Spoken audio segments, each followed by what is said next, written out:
Yep. All right. Well, good evening, everyone. We are glad to have you here tonight for tonight's webinar of Special Education 101. My name is Leanne Gajarian-Keeler, and I'm the coordinator of the Clovis Family Resource Center. And I've got Ginger Cook with me, who is one of our district's lead psychologists, and Rebecca Rodriguez, who's going to be translating into Spanish for us. So as everyone's logging on, I hope you get comfortable. I'm going to go ahead and we're going to move along. Rebecca, I'm going to assign you as the translator. And then here we go. So just a little bit about the Family Resource Center.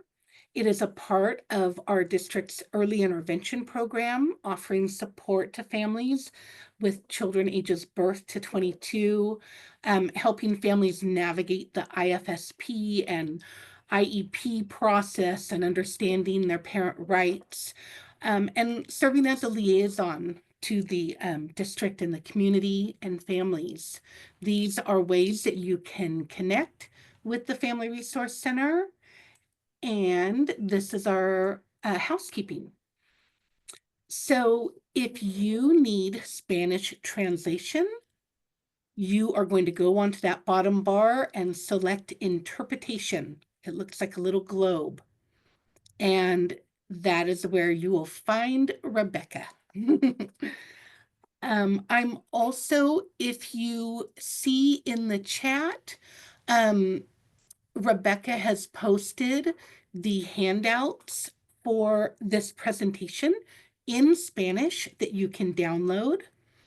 If you don't see them, let her know and she can put them in the chat again. I am going to add to the chat right now the Google Drive that has the PowerPoint presentation in English, if you'd like to follow along with it there. There you go. And so again, the Google Drive has the English version, and Rebecca has put the Spanish version, I'm sorry, in the chat. So tonight, if you would like to ask questions as we go along, please use the Q&A feature. It is really important for us to help you feel supported tonight, and we want to be sure we capture your questions and get them answered. If you put them in the chat, they're probably just going to get lost. A lot of sidebar conversation gets going on, so please put it in the Q&A so we can keep track of it. If you need closed captioning, that is on the bottom as well that you can enable. The chat, again, will post resources and links. So that's what we'll use for that. If you would like to introduce yourself, I think you have access to do that. We also have reactions enabled along the bottom. You'll see that little react button. And you can, because your cameras are off and your mics are muted, you are welcome to show your little emojis of how you're feeling as we go along. So that being said, nope, wrong way. There we go. Okay, we are recording. So this recording will be available on the YouTube channel in a few days. You will also, if you register for this webinar, you're going to get an email from me that includes your certificate of attendance, all the handouts from tonight, and the link to the recording. Really important, the survey. At the end of tonight's presentation, when you close out your screen, it will pop up a link to give us your thoughts. If this webinar met your needs, your input is valuable. We're always wanting to learn and grow. So please take a moment to share that. Disclaimer, this presentation is for informational purposes only, is not legal advice. And there we go. So let's get started. So we're going to do a really general overview of special education. This is a huge, huge topic, right, Ginger? It is Yes. hard to understand. And so with that in mind, and I will give you the link in a little bit, but this is that very broad overview, beginner, entry level, okay? We're also doing an in-person version next month where you are welcome to come and get those deeper questions answered. And we would love to, get to meet with you in person and really dig deeper into this. But this is that good beginning foundation, okay? So what is special education? That seems like a good place to start, doesn't it? So, because there can be a lot of confusion even about what special education is. So it's defined as a, specially designed instruction at no cost to the parent to meet the unique needs of a child with disabilities. And then, of course, there are regulations that are both federal and state law. One of the things that you're going to notice as we go along tonight in this presentation is I put little red push pins. I appreciate visual reminders myself. And so, again, trying to look through it through that parent lens, I tried to put little hints of things that I'd like to stick out for you. But in this case, it's that special education is a service and not a place. So what's the difference between an IEP and a Section 504 plan? I hear parents ask that a lot.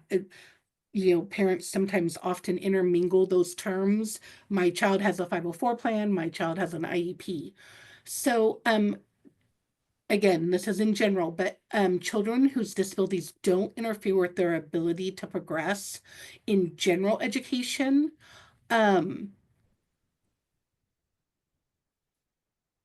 I'm sorry, I'm trying to read that. And are not eligible for special education, they may be entitled to a 504 plan. A 504 plan is an accommodation. And we'll go into this a little bit deeper, but it's looking at what accommodations does that kiddo need to level the playing field, but you're not modifying their curriculum, okay? And so there's a different set of laws that cover them, and the services provided are very different. I provided a link here to the 504 plan webinar that's recorded that our district's 504 plan coordinator does with me each year. And it has really good foundational information about that. What's the difference between a 504 plan and an IEP? So I mentioned the term accommodations, right? And again, please feel free to ask questions as we go along. And I don't want you to feel like you have to memorize this all in one evening, okay? We're here to support you. We're here to help you learn and grow and get a better grasp on how to participate in this process with your child. Accommodations are designed to provide a student with equal access, and they do not fundamentally alter standards. Modifications are designed to provide a student with meaningful access and do alter the standards or expectations. So, Ginger, do you mind giving an example of what an accommodation could be? Sure. So, accommodations are things that we do with students to help them access the curriculum more efficiently. So, an example of that might be a student who has a really, really difficult time paying attention in class, and they need organization. They need maybe work chunked in so that they don't buy a long list of tasks to do.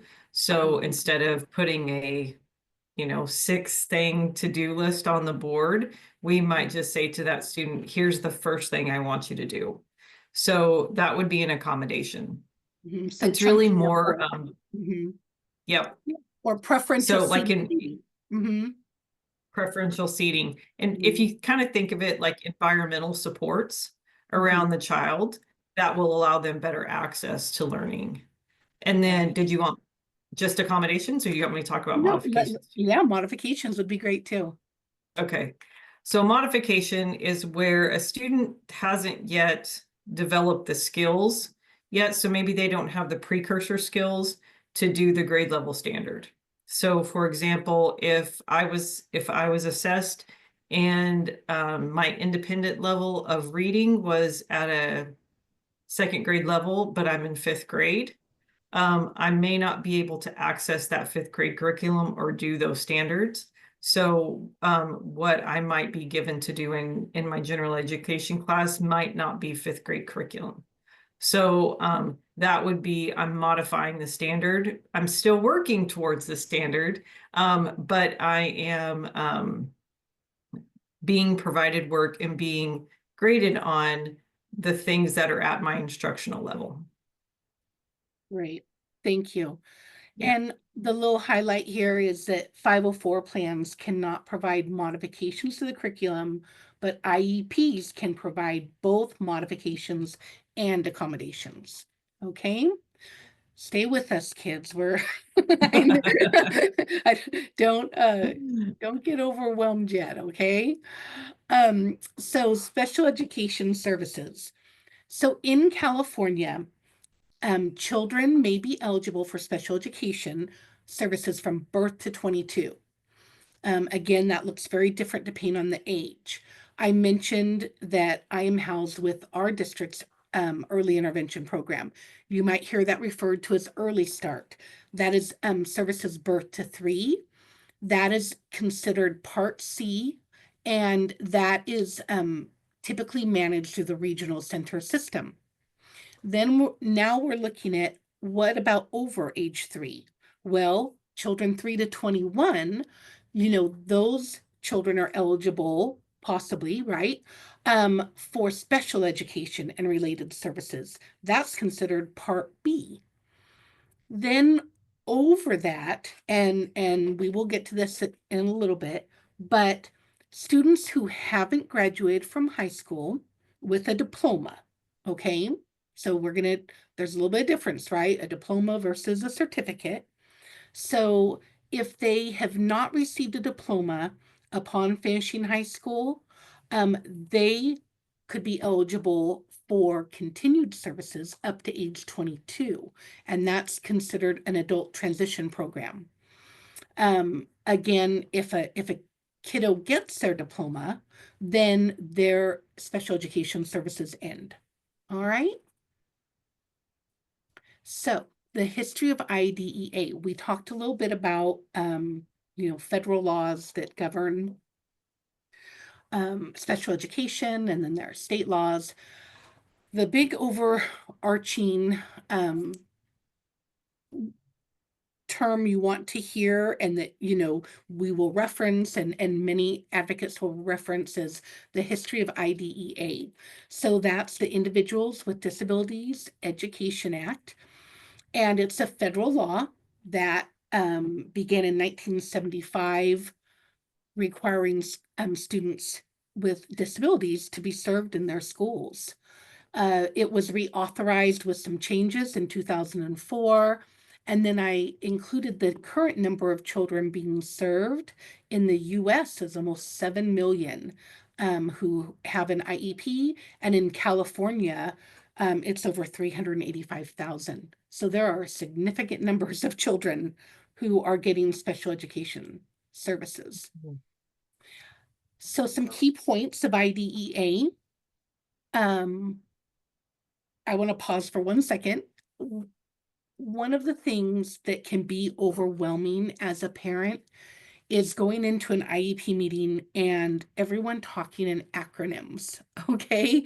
And it's just, that's the nature of professionals, just like any other group of professionals who do something all day long, whether it's, a medical doctor, right? Or even our air conditioning mechanic, or, right? They come and they start throwing out all these terms, and you're standing there often like a deer in the headlights thinking, I have no idea what you're talking about. And I feel like I'm just having to trust what you're saying. Well, it's really important to me and many involved in special education is we want parents to understand their rights. We want you to be meaningful participants. And so one of the resources that I will share with you at the end of the evening does include a guide to acronyms. And again, it is not, there's no test. You're not being, you don't have to memorize it, but it's a tool. I want you to feel equipped that when you're hearing these as we go along, I want you to know there's some light at the end of the tunnel, okay? That there's more resources to come. But back to our slide is that a free and appropriate public education. You'll hear the term FAPE mentioned a lot. So that's what FAPE is, and that's what districts required to provide is that free and appropriate public education to children with disabilities. It guarantees children an appropriate assessment by trained specialists. Another key point is that the program is individualized based on that child's unique needs, that there be a process if there's a difference, right? Like, what do I do if I disagree? And you'll hear that term when you go to IEP meetings or your child goes under assessment. They'll say, here are your procedural safeguards. These are your parent rights. And I remember receiving those and thinking, oh, great, I'll read these in my free time, right? No.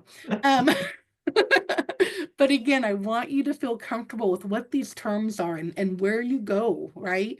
To learn more. So another key point is to provide an IEP written by a team. A team includes parents, their representatives, specialists, and administrator. Parents are a vital and legal component of the IEP team. So, and to provide children with special needs and education in the least restrictive environment. And that's LRE. But here's what's important, that is appropriate to meet their educational needs. That's going to look very different for each child. Hey, So, Leanne, can I add one thing yes, just real please. quick? Back to Mhm. the acronyms and the language. Mhm. So I love it when parents ask questions in IEP meetings. I was just in a meeting today with people who were kind of part of a different field and they were throwing around acronyms. And I finally just had to say, can you guys explain what those are to me? Like Right. I don't know what you're talking about. It took me probably my first year of being a psychologist, living this day in and day out to just quickly go, oh, that's what that means. And so if you're not living this day in and day out, Mhm. it's not fluent yet. So please, I I think many people would echo this in our district. When you come to a meeting, ask as many questions as you want to, because then you can walk away feeling confident that you understand what school looks like day in and day out for your child. Absolutely. And that it can be so intimidating sometimes to walk into a room full of professionals and feel Mhm. like this is that big moment you've been waiting for, right? This is your child's IEP and often like an important doctor's appointment, right? Where you've had all the tests and you're waiting for the results and you want to know all you can. Um and it's important that professionals remember that perspective too, right? That this may be number 4 IEP of their week, but for parents, this is that big moment they've been waiting for. And so, and I say that because I know we often have, professionals who join these webinars as well. And so I always like to make sure everybody's voice gets to be heard. So, um, I'm sorry, I'm trying to get my cursor to work again. Just kidding, it's not. Um, well, hold on, we're gonna keep trying. We're not giving up. There we go. Wrong way. Okay, so yep, that's it. Okay, so this is, we're going to talk real quick about the FAPE continuum. Okay, remember we said the word FAPE, right? Free and appropriate public education. So this is that process of what it looks like to enter into special education. So there's that evaluation, the present levels and area of need. So you might hear the terms baseline, right? Getting that baseline of what their present levels are, identifying what areas of needs there are, determining if they're eligible, and then if they are, developing an IEP. Um, and then you've got the steps of creating measurable goals, services in the least restrictive environment, and educational benefit. So at that, I'm going to turn it over to our psychologist who is an expert in assessments and eligibility. And Ginger, we kind of jumped right into it, but if you want to tell a little bit about yourself and Yeah, your background, I would enjoy that. Thank you. yeah, for sure. I am a school psychologist, as Leanne just said. Right now, my job is lead psychologist, one of the lead psychologists in our district. There's myself and Dr. David Weber. I became a school psychologist. I have to think back when I had my kids. I have 3 kids. So I have to go for my oldest one. So I think I've been a school psychologist about 22 years now. And I actually started my career in Visalia Unified and worked there for about 10 years and transitioned to Clovis about 12 years ago and have loved it. I have worked in a variety of programs, a variety of students. I've worked on our behavior consultation team for a number of years. And what that is, just so everybody knows, we have a team of school psychologists and board certified behavior analysts that we get referrals from all over the districts of students who are just struggling with their behaviors. And school sites who are struggling with coming up with interventions. And so we go out and help support them. We also have IAs on our team that go out and help support as well. So I will tell you, I love this whole process. I love, while it can be a very scary process. I know when, again, I'm a mom, and when there were questions about my kids, right? Like, how are they doing? Or when I was worried about something going on with them, it can be a very scary process to start even getting those answers, right? But I love partnering with parents and with our schools and with our students to get some of those answers. And we may not always have the right answers right at first, right? Because those kids, our kiddos, they're developing as they go along. But we have a starting point. And so I won't go off on a tangent. I feel like I'm going off on a tangent, but I just love this whole process of getting to partner with schools and families to help our kiddos out. So that's a little bit about me. Well, thank you, Ginger. Is this mine? Is this Yes, me you now? do. This Yeah. is me. Okay.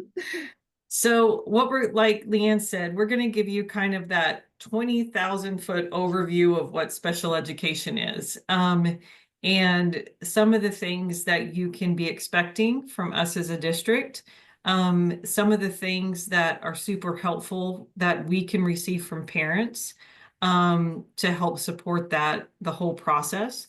So starting with looking at our kids who are 3 and up. Typically, how a student gets involved with receiving special education services is it all starts with the referral. So we get referral from all different types of sources. Mainly, it's either from a parent or it's from a teacher. And because one of you, teacher or parent, has seen something, this student, my child is really struggling with academic concepts or with behavior, and those things are really impeding them accessing the curriculum. And so legally, when we get that request from a parent, we have 15 days to respond. And so our response is either going to be one or two things. It's going to be an assessment plan what an assessment plan is. And Leanne, I can't remember. Do we go into this in more detail later on? We do just a little bit about the timeline, yes. Okay. But that's So, okay. okay. So I didn't want to say Mhm. something that was coming later, but Um, an assessment plan outlines for you as the parent all the different areas that we are going to assess with your child. And there's several areas on an assessment plan. For example, health, speech and language, intellectual, social emotional behavior, adaptive. Um, and so we will be very clear on what areas we're assessing and who is assessing that. And maybe not the person, but the position. So a school psychologist is assessing intellectual development. A school nurse is assessing health. Also on that assessment plan, it's going to outline why we are assessing. What is the presenting problem and why are we at this point? Also, too, there are times when we get requests for assessment, and when we sit down and talk with people, as we start talking, it's like, well, no, this is, as a team, we decide, no, this isn't the way we want to go. This isn't what we need right now. We think we need this. And so you might get a letter from the district. It's called a prior written notice saying, hey, at this time, we're not going to assess. We would like to try these things first. So we have to respond either way in 15 days by saying yes or no. So that's the district's response. We're going to assess in all areas of suspected disability. So this is where the communication from parents is so, so important. I typically, when I was doing assessments, would want to sit down with parents and see what they're seeing at home. What is the areas of difficulties? Because you might be seeing something, the teacher might be seeing this kid who is sitting in their desk and doing their work, but when they come home, you're like, my student can't pay attention when they're doing homework. It's so difficult for them. And then I might ask questions kind of like, well, tell me what it's like when they're cleaning their bedroom, or tell me what it's like, and you might say it's all the time. Like we're having problems all the time with attention. And so that might lead us to assess social emotional behavior to see how that is potentially impacting. So we're going to assess all areas of suspected disabilities, and we're going to talk about what those are in a minute. And then we have 60 days to complete that. And then after that, we're going to hold a meeting. And we're going to talk about the results, whether they qualify, and then and I will say this, and whether a student qualifies or doesn't qualify, we're going to talk about how we can support your child either way. Because sometimes it is an IEP that they need, and sometimes the results say it's not an IEP, but we can help in this way.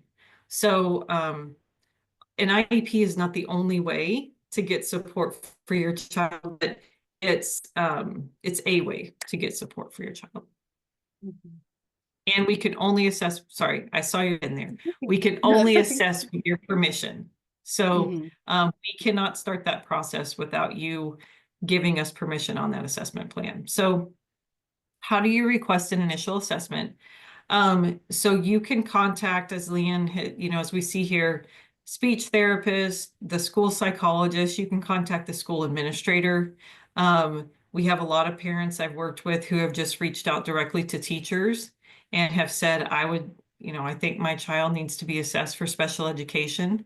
I would say, just from a practical standpoint, probably the most efficient way to do that is to put it in writing and to give it a letter to the teacher. You can email the email rate, email the school psychologist, your speech therapist, teacher, principal, all of those people. Because getting it in writing is really helpful for us to keep track of those things.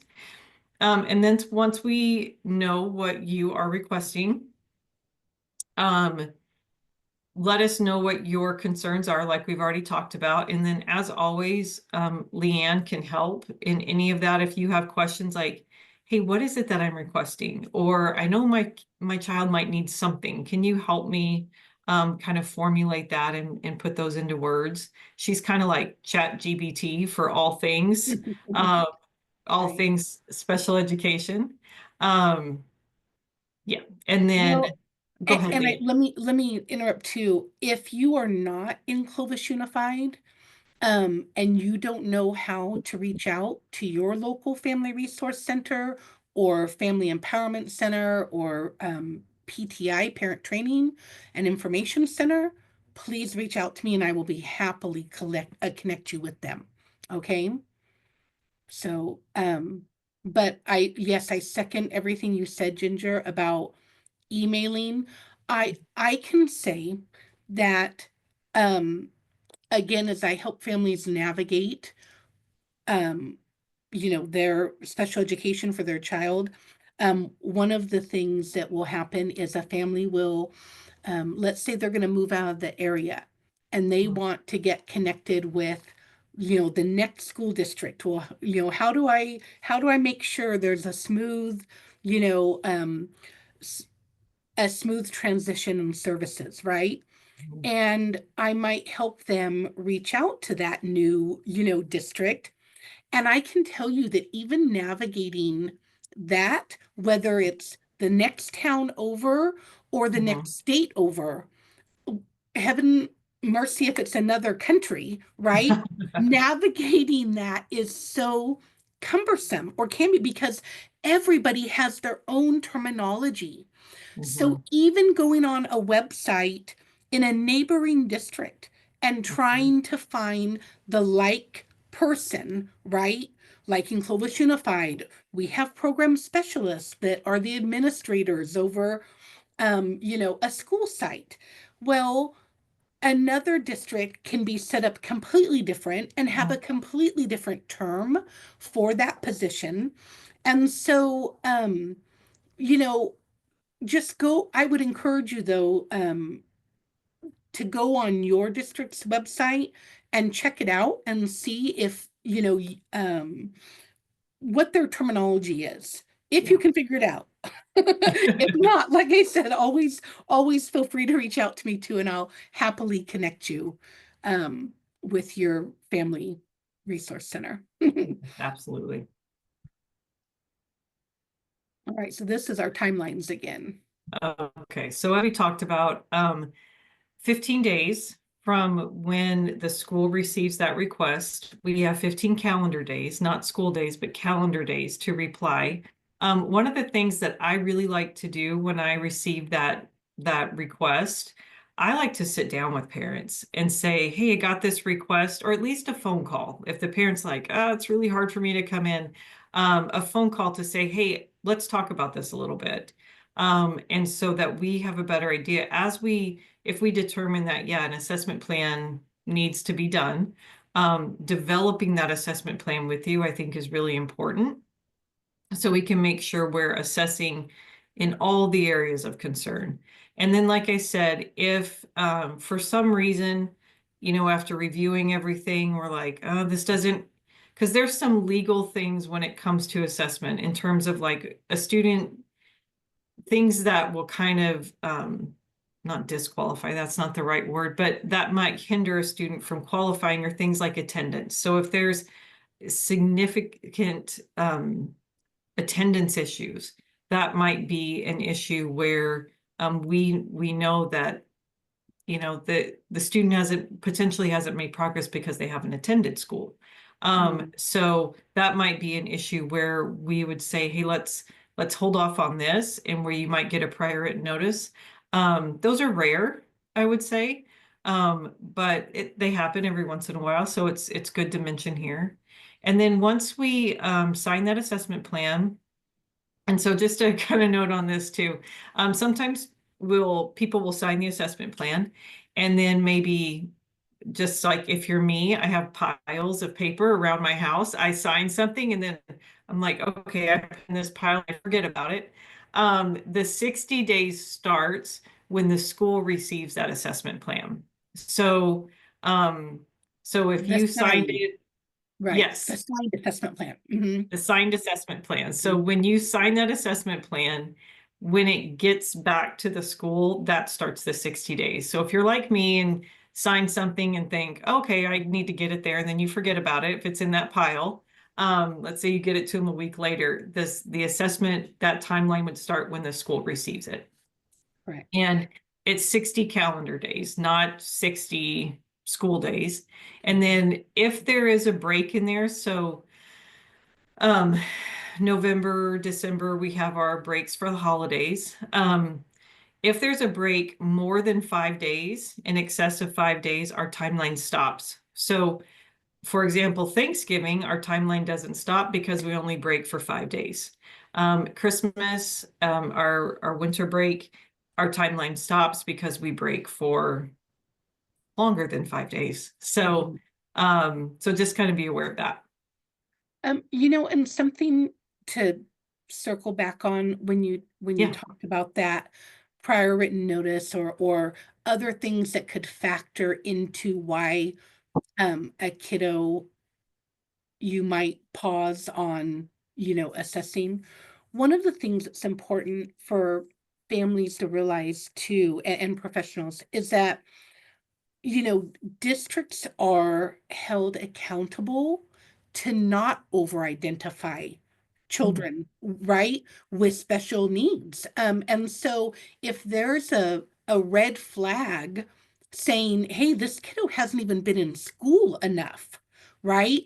Like you said, you've got to look at what could be other possible reasons that the child is struggling, right? Mhm. And not just assume they have a disability.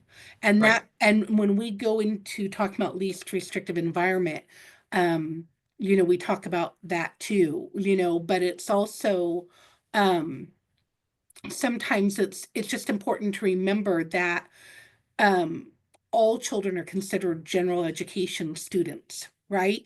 And Absolutely. and anytime you're um you know saying no, they need special education, then that's considered, a more restrictive, right? Education. And so that's why, sometimes parents will think, well, gosh, why is the district, trying to implement natural supports first? Why are they trying to, you know, um, hold an SST or do multi-tiered support, right? And it's because you really are charged with exhausting, right, all the resources you can Oh, before saying, okay, this kiddo needs special education. yeah. And so I think it's important, just that not that parents don't have every right to request an assessment. They do. Absolutely. And right. And so, but it's just keeping that in mind as well, that districts also have that responsibility to not over identify. So just to answer that question that came up in chat, which Yeah. was a good Uh-huh. question. So if a student is transferring into Clovis different district, then we have to hold a meeting 30 days after they enroll in our district. So we have to hold an IEP meeting. We don't necessarily have to reassess, but we have to hold a meeting within those 30 days. So what we have to do is we have to implement the IEP that came to us as it is. And then within that 30 days, it gives us time to get to know the student and say, okay, what does our district, like after seeing how do our services, how can we best meet your students' needs within our service continuum? And again, like Leanne said, every district looks very different. I just got an IEP from a neighboring district, and I was like, what is this? There were services written on there that I was like, what is that? Like I actually would need to go see it to really understand what that looked like. During that 30 days, obviously, anytime a parent wants to request assessment, you can. But what's going to happen is we're going to have 60 days to get that done. So we will have to hold a meeting at 30 days. And then if in that time you're like, oh, I think I would like reassessment done, then we would sign that assessment plan and then meet 60 days later again. Mhm. Right. So the simplified version, Ginger, of what I heard was, so we get the IEP, Mm-hmm. we place the child, give them the services that are most like what Yep. is already written in their IEP, and Yep. then during those 30 days, determine is this alike enough, right? Right. Is this right? And if so, then continue on, right? Right. If not, then that IEP team will have that discussion Right. of, yeah, what would it look like? Got Yep. it. Thank you. Okay.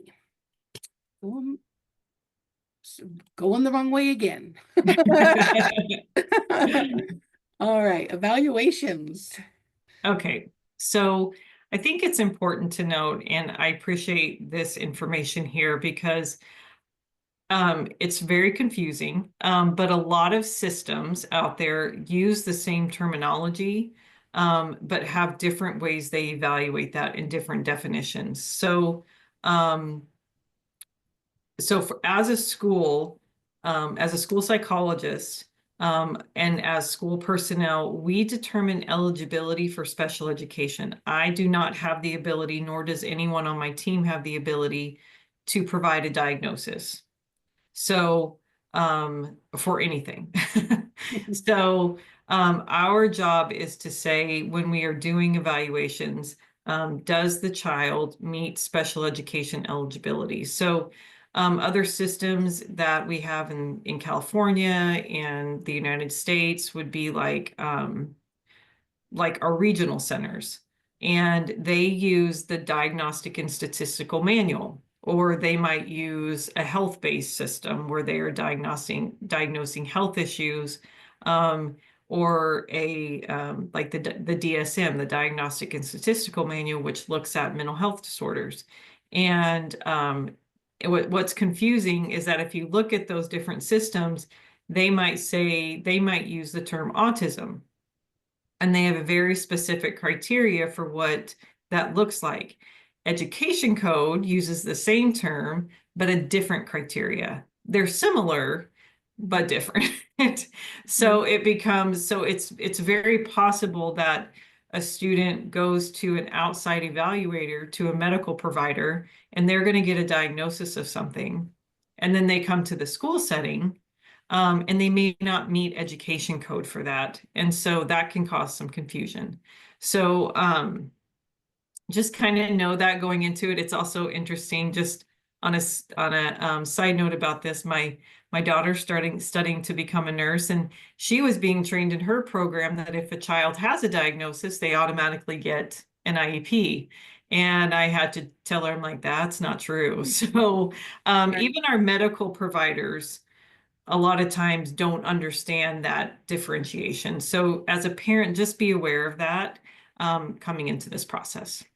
Right. And again, vice versa as well, right? We have kiddos qualify for special education every day who have no diagnosis, Yep, right? absolutely. And so, and also talking about, systems, California, our regional center system is unique. Mhm. And so families come to, California and try and navigate, the regional center system. And it's a completely new, you know, ball game than what they were used to have to access what they need for their child. But I mean, there are wonderful resources available, but again, we're looking at public benefits, medical, regional, and educational. And again, those all have different, criteria and different services they provide. So all this to say it can be overwhelming. Please reach out for help. Absolutely. Again, there are, if your team, IEP team or your medical team can't help you, again, there are family resource centers and family empowerment centers who would happily help you navigate that. Okay, categories of eligibility. Oh my goodness. Here we go. Here we go. Take a breath, everybody. Yes. And just real quick on that discussion too, just kind of be aware of too, there are, when we're talking about environments, the school environment is very, very different from the home environment. And home environment very different from school. So sometimes I'll hear things when I do evaluations, like they don't really have, they don't struggle at all paying attention at home to get things done. But I'm hearing from school, they struggle all the time, or vice versa. So when we are evaluating that, we're also evaluating where does the behavior occur and under what context and those types of things, because we might be asking the student to do two very different things. And so what we're looking at when we do an evaluation for school is how does it impact learning?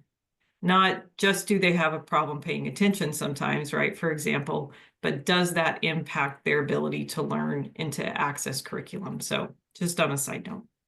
So categories of eligibility, there's 13 of them, and this is from federal law. And so the federal government has outlined for us, these are the ways a child can receive an IEP. And I won't go into all of them because you could spend years learning about these, get a master's degree in them. But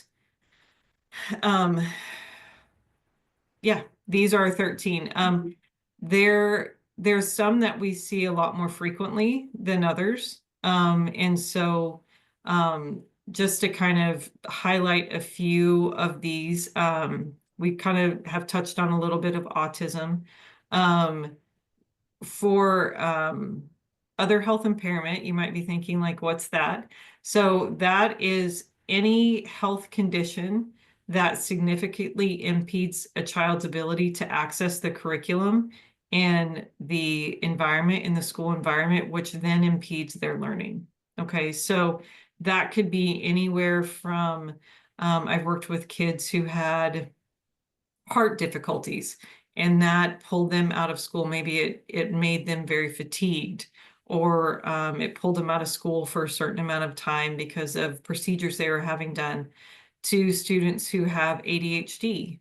And that attention issue for them is just a constant impediment to them staying with, tracking with instruction and getting work done. And that starts to impede their ability to access the curriculum and their learning. And so we need to come in and provide the correct support for that student. A specific learning disability, I'm just going to kind of hit on a few that we see a lot. Specific learning disability is when a child has some type of processing disorder, and that could be auditory processing.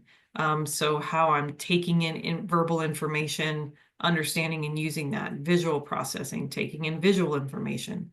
And we see a difficulty in one of the processing disorders, and that impacts learning.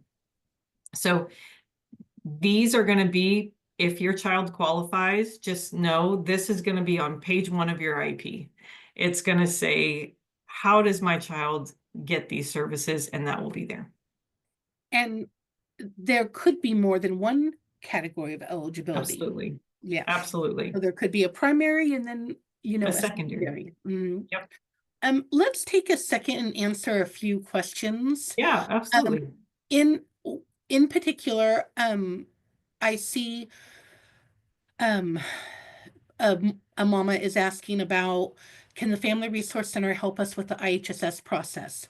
I want to give you guys a great resource. So if you're anywhere in the Central Valley, you've probably heard of EPU, Exceptional Parents Unlimited. They have a grant for what's called the Community Navigator Program. And that is literally what they can help you do, is navigate.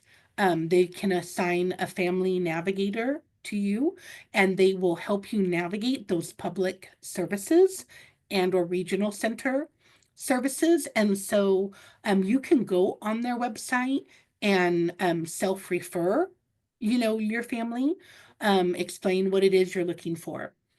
Or if you need help doing that, reach out to me and I can help you get connected with them. Okay, this is a good question too. We got an IEP this past summer. However, our 4-year-old daughter will start school this next upcoming fall of 2025 in kinder.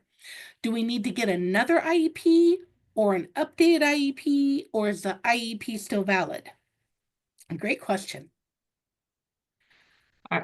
Okay, so couple things. I always have like follow-up questions. So I'm terrible with that. So if the IEP that you got this past summer, you agreed to that and your student is getting services, that IEP will automatically follow her into the upcoming year. You will, if that's what happened, you agreed to that and she's getting services, then you're going to have some meetings coming up here pretty soon, transition meetings where they're going to be talking about transitioning into kindergarten and what that would look like. So also just know that once a student qualifies for an IEP, that student qualifies until we do a reassessment. So we need to do a full reassessment of your child to determine if they don't need that anymore. And we also have to have your approval for that. So, and you're in agreement in that. So, if your child qualified at one time and you agreed with that and they are giving services, that IEP will follow her until she no longer qualifies for needing that. But you're part of all of those discussions. So the IEP will be updated when she goes into kindergarten, if it's active. So Ginger, what if it's not active? Let's say, she qualified and then parents are like, oh, thank you. You offered these services, but we don't want her to start school yet. She's still a little peanut, right? And we're going to Yeah. wait till kindergarten. And they come back. Is that IEP still valid? What would that look like? So we would need to do a reassessment of your student, because at that time you were saying no, thank you, right? Like that was one assessment and one offer of FAPE at that time. If a parent says no, thank you, I don't want that right now, that closes out that assessment and that offer. If a parent then comes back and says, no, I think I want this, we need to assess again, because we need to make sure that the services we are offering at that time are meeting the needs at that time. And so we would need to sign another assessment plan and go through the process again of assessment to see if they qualified. And then if they did, then talk about what a free and appropriate public education would look like for that kiddo. So Okay. does that answer your So, question? I think so. So really, I guess it would depend on if they signed the IEP, right? If Mm-hmm. the IEP is being implemented or if it was just floating out there on hold, right? Right. And so the next step would be though, if your child is not enrolled in school, when you enroll them, make sure you notify, Absolutely. right, that my child does have an IEP, Mm-hmm. and then get that process started as to what next steps will look like.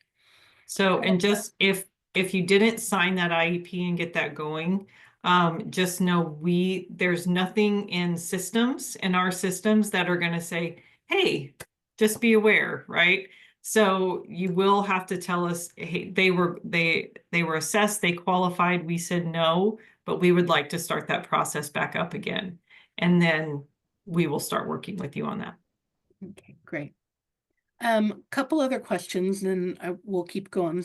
I'm sure we're gonna go late tonight, but it's okay, everybody. Remember, it's recorded, so if you have to hop off and watch it later, you can. So if a kiddo has an ADHD diagnosis, is that supported in an IEP? And you touched on that a little bit. That's one of those areas too, right? Where yes, it could, but It it's all could. based on a unique child. there are other kiddos that have ADHD that have a 504 plan because Right, maybe it doesn't affect their actual learning, but they need accommodations to access their education, right. right?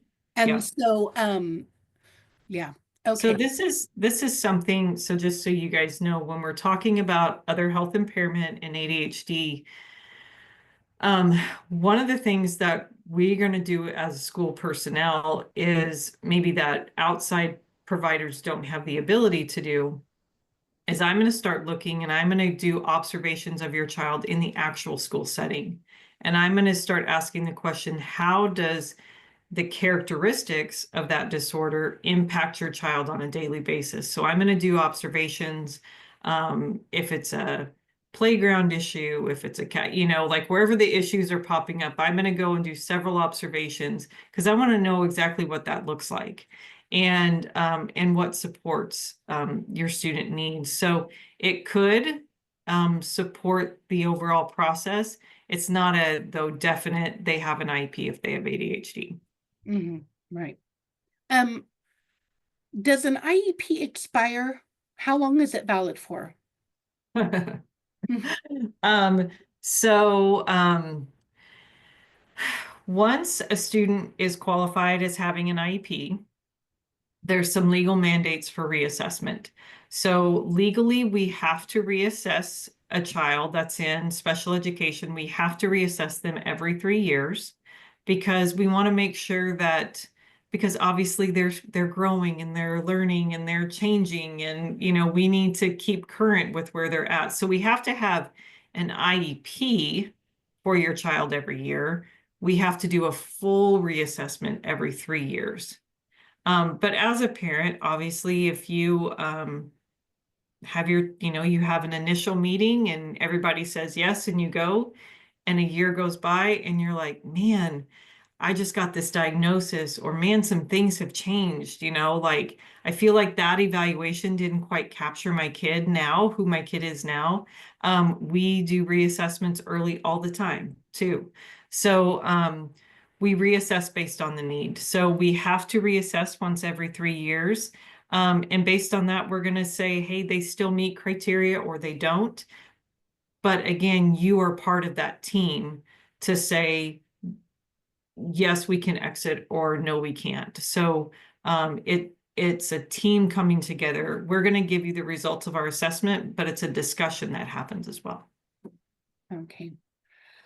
And then we're going to do one last question, and then I'm going to save more, the rest of these for the end. But Yeah. um, how would a parent, it sounds like maybe their school district um, doesn't qualify their child, but the parent feels they do need to be in special education, not in general education. How do you as a parent, you know, how do you get them to get special education? I think I'm going to tackle that a little bit. Yeah, So, and we're going to go into this a little bit more, but parents always have the right to disagree, right? At any point of this, whether absolutely. it's, yeah, whether it's the assessment plan, whether it's the results of the assessments, whether it's the IEP plan that is drafted and proposed. You know, we as parents have certain legal rights. That being said, there are processes for all of that, okay? Mhm. And so that's a little more advanced than tonight because I really don't want to go down that rabbit hole, but just know there are processes. And so I what I want you to know is that if you disagree, if anything doesn't feel right to you, um, at any point, um, you're always welcome, again, to reach out to a family resource center, family empowerment center. They have that parent to parent support to help you navigate that. Um, because it can be overwhelming when you feel like, you know, but I know my child and this doesn't feel right. How do I get through this disagreement? And so I want you to know that there are places to turn for support. Okay. All right, we're going back to our presentation here, and Okay. there goes wrong way, Leanne, one more time. Here we go. And we Got it. touched on this a little bit, but go ahead Yeah. here. So I think we already kind of talked about this. So we have our two different systems of evaluation.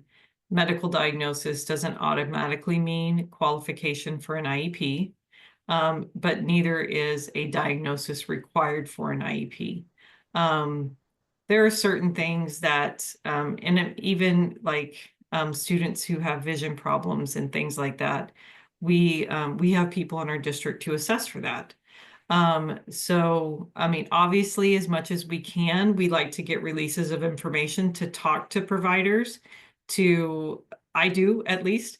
And I think everybody does as well, because I want to know what their thought process was when they assigned that diagnosis, or they, what led them to their conclusions, because that's going to give me insight into things I should be looking for as well. So, I love to get medical reports. If you have those are just a wealth of information for me when I'm trying to better understand your child. Um, and also, I have parents that will say, hey, can I take this report to the doctor? Absolutely. We also encourage that. I've had cases where the doctor, a therapist, and myself, we had a standing call every 2 weeks, because I needed to know what his insights were, so I could help implement those at school, and he didn't needed to know what I was seeing at school. So when we can work in conjunction with each other, the student has a much better outcome. Mhm. I often hear that from families too, who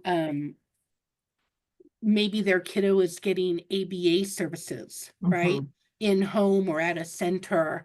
And then I attend the IEP meeting and I find out maybe that the school didn't even realize that they were getting, ABA services, and nobody was communicating, right? And Yeah, what goes through my mind is I think, oh my goodness, poor little Johnny, right? right, If the professionals in his life aren't communicating and implementing similar, right. techniques, he could be being taught, Very different things. very different things. And so it can be really important, right? Just to Yeah. have that collaboration between everybody. Um, And also just, I know sometimes some of the questions that we ask might seem invasive, but it's not really meant to be invasive. It's meant to really for us to get to understand and know your child, and talking to outside providers helps us better understand them. So, anyways, I know sometimes as a parent, it's a lot coming at you at one time. But I would never ask a parent for something that didn't relate directly to the assessment that I was doing. yeah, it is hard. Those meetings can sometimes, yeah, feel brutal that you Mhm. sit in this room and, all the professionals know every detail about your life, Right. right? And in your child's life, and it can feel hard. And so if you are, a professional on tonight, please keep that empathy in mind, and that that it is hard being a parent and participating in this. And at the end of the day too, this is, our child, right? This is our world that we're talking about, and we're trying to advocate, to get them what they need. And Absolutely. so yeah, it can be hard. Okay, we're gonna do a little knowledge check here, just because, well, we need a break. This has been a lot. Sorry. Right, we're sorry. But also too, just to make sure we're keeping along with what we've tried to teach you. So IEP meetings, just I guess the knowledge check is just making sure, where we're at is that you understand that as a parent, you always have the right to request an assessment. You have the right, to make sure that you give your permission for your child to be assessed and that you are a vital member of that IEP team. So now we're going to go into IEP meetings. So Ginger, Yes, ma'am. here we go. What are some common reasons for an IEP meeting? And I say that again through the lens of a parent who and who works with parents every day now. And one of the first things I'll say is, well, what is the upcoming IEP meeting for? Mm-hmm. And I don't know. I just got told we're having an IEP meeting. And Okay. so, and I 100% relate to that, that Yep. it's hard to understand. But it's important. We want you to understand this whole process. So, Absolutely. because common reasons. Yep. So again, ask questions. Uh-huh. Really encourage you to ask questions. So obviously, we've already talked about an initial IEP meeting is going to be that first meeting following that initial assessment. So the first time, and I should also, well, I don't know how complicated we want to get here, but um, an initial assessment. Um, so we will we'll have a meeting following that. Every year, we are required to do an IEP meeting. So it's not going to be this a big assessment like you got during the initial, but there's going to be updates that are done. So we in when we create an IEP, we do goals for your student so that we can know what areas we're working on, how much we want them to grow in that area, and you're going to get progress on all those goals. Um, and then, like I said, like we've talked about, every 3 years, we do what's called a reevaluation or triennial, where we are going to look at not only, we're going to look at all the areas of suspected disability again. Okay. So maybe when we first qualified them, we were just worried about reading and we didn't see anything else pop up, right? We didn't have any concerns for behavior. Everything was fine, but man, it was that reading that was a really sticking point. But 3 years from now, we still might have that reading problem, but all of a sudden we see this really off-task behavior, really difficulty paying attention. Well, we're going to assess in that area because we're going to assess in all the areas of suspected disability again. And that happens from preschool, right? We do that all the way preschool through adult. We also have meetings called transition planning. So we do transitions for kids who are coming from our, I think you had mentioned it, Leanne, it's our Part C to Part B. Is that what it is? Correct. When we're going from our 2.11-month-olds to our 3-year-olds, right? We're going to do that full assessment.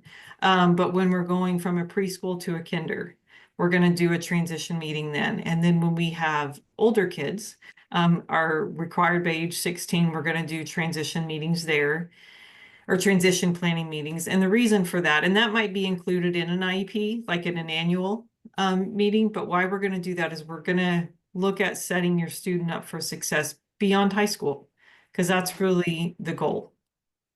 And then, like we talked about earlier, if your student is coming, let's say, from Fresno Unified or Central Unified into our district, we need to hold a meeting within 30 days. It's called an interim placement. We're going to do our best to match that IEP for like services. So if your student was getting 30 minutes a day of specialized academic instruction to work on a math goal, then when they come to us, they're going to get 30 minutes a day of specialized academic instruction to work on a math goal. And then in that 30 days, we're going to get to know them. And then that IEP might look very similar at that 30 days, or we might say, hey, we would like to add or remove these things based on knowing your student now. And again, that is a conversation. That is not a dictate that happens, because we all have to agree on that. Manifestation determined meetings. So these are when there has been an incident at school, when a student has either done a behavior that is a violation of ed code, of a major violation of ed code, or if we've reached a certain number, 10 or more days of suspension days during the school year. And so what the law says is that we need to make sure that that behavior that student keeps getting suspended for, or that big violation that happened, is not related to their disability. Because if it's related to their disability, there's some things we need to do, right? We need to put in some interventions either way. We need to put in some supports either way. But we need to make sure that if it is related to their disability, that we are taking that into account. But if not, then there's a different process for that. Still, again, still supports, still helping, but it might look a little different. And then we have amendment meetings that happen. And these are things that, meetings that when we need to make changes to the IEP, or, and this could be, I just saw one the other day, an amendment. I was doing an assessment and doing some records review. The student had met their goals early. Teacher wanted to create a new goal because they wanted to continue to move the student along in their academic development or behavior development. So they said, hey, this goal was met. We would like to propose this goal. But again, none of those things can happen unless you as the parent approve that. Okay. Members of your IEP team. So this again looks different for every student, because based on the needs, you might have more or less. So the parent or guardian is always going to be part of that IEP team. Your general education teacher is always going to be part of that IEP team. Even if your student is in special education for most of their day, we're still going to have a general education teacher come to that IEP meeting. The special education teacher, so basically any service providers are going to be there at that meeting. So if your child receives academic supports through special education, the teacher would be there. If they receive psychological services because we have a behavior goal, your school psychologist, whoever provides that, might be there. We're going to have what we call, again, one of our terms, local education agency. So is going to be there, who's knowledgeable about the law, knowledgeable about the processes, so we can make sure that things happen the way they're supposed to. Individuals who can tell you about the assessments. Obviously, whoever does an assessment is going to be there so they can explain that to you. And then other. You're freezing, Ginger. That's okay. Maybe if you shut off your camera, People. that might help because you're frozen. But I'll pick up here while you unfreeze. At the discretion of the parent, you can also invite other people. So, for instance, if you want to include, you know, a family member or a friend or an advocate, or you know, you're welcome, your CVRC regional center service coordinator, you know, you can invite who you want. And then of course the student, if appropriate. And self-advocacy is an important skill, you know, to teach our children. Excuse me. The webinar we just did recently on adult transition, and you know, many parents I'm passionate about because often think, oh, adult transition, my child's only in, you know, 6th grade or 7th grade. Why would I start thinking about after, you know, high school now?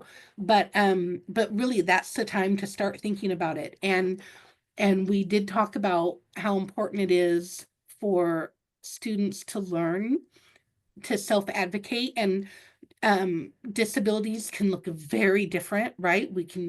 A student could be nonverbal, they could be visually impaired, whatever it may be, but it's important to equip our kiddos to be able to participate in at any level they're capable of, okay? And as is appropriate. And one of the things I'll say too is, as a parent, you may not feel comfortable having them there the whole time, right? Sometimes we talk about really hard stuff that maybe we don't want our kiddo to hear, right? But then maybe they could come for the first part of the IEP meeting. You know, anyway, get creative, talk to your team about it, Mhm. brainstorm. They might have some really good ideas on how they can participate too. Mhm. I've seen a lot of really good all about me's that, kiddos might get help creating if, if they don't quite have the skills to do it, on their own. Um, you know, anyway, just get creative and talk to your team about it. All Am I right. unfrozen? Am I Nope, you unfrozen? are unfrozen, friend. Yay. Yay. All right. Oh, this is important on the bottom. You want to hit that, Ginger, please? Yes. So all service providers, team members are required to be at IEPs. Now, there are times, obviously, when maybe, circumstances happen and someone can't be there. So a service provider might reach out to you and ask your permission to be excused from the meeting. So it's not, someone doesn't call you and say, hey, I can't be at the meeting. Sorry about that. Um, we need your permission to be excused from that meeting. If you say, no, I really need you to be there, or if you can't be there, let's reschedule. Either one of those things happen. So if it was me, let's say I was talking about a behavior goal or something, what I would do is I would call and say, this have a conflict, and I would give you all the information about the behavior goal and the progress that was made. If you said, yeah, it's okay if you can't be there, Ginger, I can excuse you, but I'm going to give you all that information ahead of the meeting. So when you go to that meeting, you have what I was going to talk about, and you can have a discussion with the team about concerns or changes, those types of things. But it's not we don't tell you we're not going to be there. We need your permission not to be there. Mhm. And and again, if you feel like sorry, I really need everyone to be there, then that's your right to Yeah, ask for it to be absolutely. rescheduled, right? Absolutely. Um, all right, the agenda. So when we do an IEP, you might see the same things over and over again. And part of that is just so we can make sure that when we follow a process that we're not glossing over your rights or missing something that's vital to the meeting. So you should know everybody sitting at that table, who they are, what role they play, because sometimes you might see them once a year and you forget, who are you again? So you should know who these people are. You should know the purpose of the meeting, and why you're meeting. So hopefully you will know that well before you ever get there. But if you get there and you don't know, you can just say, why are we meeting today? And that might be something that you're like, okay, we're going to pause because I need to talk, or I would like to bring someone to this meeting with me. That's all well within your rights as a parent. So please know that why the meeting is happening should be explicit and stated to you ahead of time. We're going to ask that so there's a form at the end of it, I wish they would separate it, but they didn't. We have everyone first just sign that they were there. That's not signing that you agree with anything. That's just saying, yes, I was here. And so everybody at the meeting is going to sign that they were there. And then we're going to give you your procedural safeguards. That's your rights. And it goes over everything we're going to talk about in this training tonight. Timelines. What happens if I disagree with the assessment results or the recommendations? So all of that is part of your agenda. And here's a parent tip too. If that sign-in sheet later on, if you can't remember who was there and you want to contact somebody, look at Okay. that sign-in sheet and their name and their title is on it, okay? Yep. So Yep. that will help you remember. And you might have to ask them, hey, sign and then print your name because sometimes you can't read them. So Right. if you want to ask people to do that too. Yeah. So again, so in a meeting after we do all the preliminary things, we are gonna jump into our assessment reports. And teams do this differently all over. But again, this is where I would say ask as many questions as you want to. If people are using acronyms that you don't know, ask those questions. What does that mean? This is your child, right? And so when you leave that meeting, I always want my parents to know to really feel comfortable with what I just gave them and the information that the evaluation informed me about their child. So you're going to get reports from potentially all the people here on the screen, your nurse, your school psychologist, the special education teacher, any other people that might have assessed your child, for example, like an occupational therapist, physical therapist, a speech and language therapist, if they were involved. So sometimes some teams do what we call a multidisciplinary report, and they put all of that in one report. So you might get one ginormous report, or you might get 5 or 6 little ones. So it just kind of depends on how your team does it. Either way is okay. But you are going at that meeting, you should be expecting to get a written document that shows not only the tests that were given, but an interpretation of those tests and conclusions. Mhm.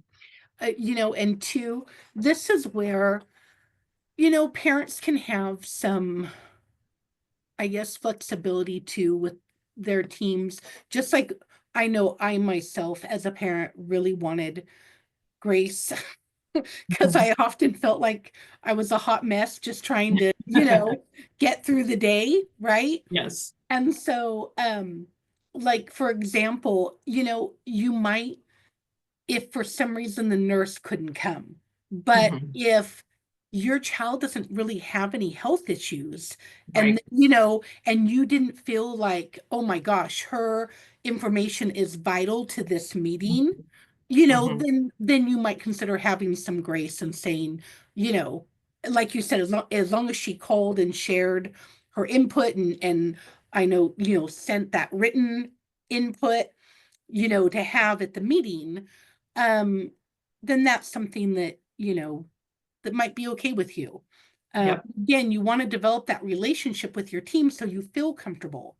And as they go over these assessment reports, as a parent, you're listening. Does this sound like my kiddo? Does this sound like Mhm. an accurate description of my child's needs? Too, Yep. and it's often amazing how